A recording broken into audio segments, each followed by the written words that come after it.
Fason Radyo.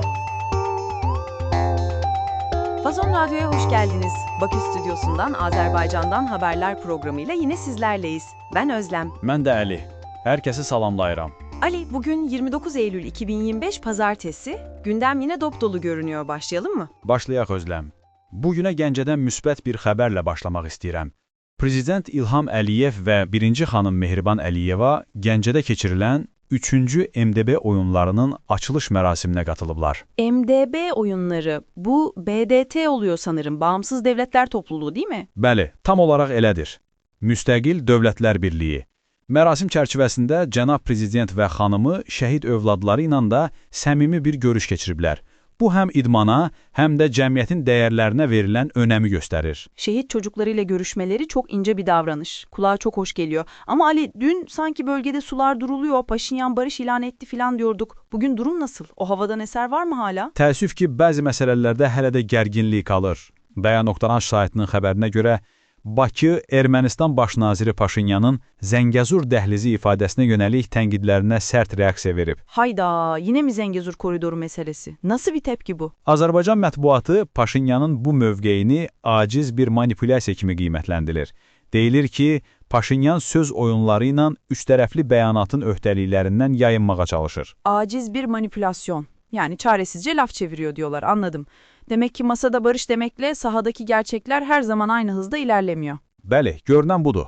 İndi isə biraz fərqli, amma Türkiyəni də yaxından maraqlandıran bir xəbərə keçək. Bu xəbərin mənbəyi Meydan TV-dir. Onu da qeyd edim ki, daha müxalif bir media orqanıdır. Tabii, belirtelim. Nedir bu haber? Azərbaycanlı fəal və İstanbul Universitetinin tələbəsi Nanə xanım Babazadə Türkiyədə xarici terrorçu döyüşçü ittihamı ilə saxlanılıb. Ne? Türkiye'de mi? Yabancı terörist savaşçı suçlamasıyla mı? Bu çok ağır bir suçlama. Genellikle IŞİD gibi örgütlerle bağlantılı kişiler için kullanılıyor bildiğim kadarıyla. Bir öğrenci, bir aktivist için. Çok şaşırtıcı. Bəli, vəkilləri də məhz buna diqqət çəkir. G89 təhdid kodu ilə Çatalcadakı bir geri göndərmə mərkəzində saxlanılır. Vəkilləri deyir ki, Azərbaycana deportasiya edilsə, ailəsi tərəfindən ölümlə təhdid edildiyi üçün həyati təhlükəsi var. Tehdit kodu, yani tahdit kodu. Bizde de ne yazık ki bu kodlar, suçlamalar bazen havada uçuşuyor ama bir aktiviste bu kodun verilmesi inanılmaz tuhaf. Umarım bir an önce adalet yerini bulur.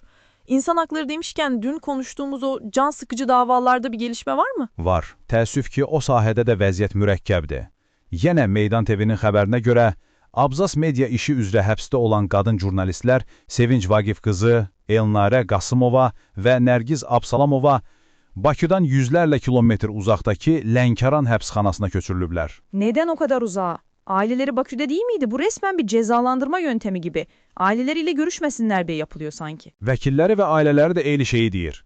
Bunun qanunsuz olduğunu və ailə görüşlərini qeyri-mümkün etmək məqsədi daşıdığını bildirirlər. Gazetecilerin işi dünyanın her yerinde zor ama bu kadarı da fazla. İnsanın içi kararıyor vallahi Ali. Elə də Özləm, bugün həm yaxşı, həm də düşünücü xəbərlərlə dolu bir gün oldu. Ağzına sağlık Ali. Gündemi yine enine boyuna farklı kaynaklardan öğrenmiş olduk sayende. Təşəkkür edirəm. Dinləyicilərimizə də bizi dinlədikləri üçün minnətdaram. Fason Radyo'da yarın tekrar buluşmak üzere. Hoşça kalın.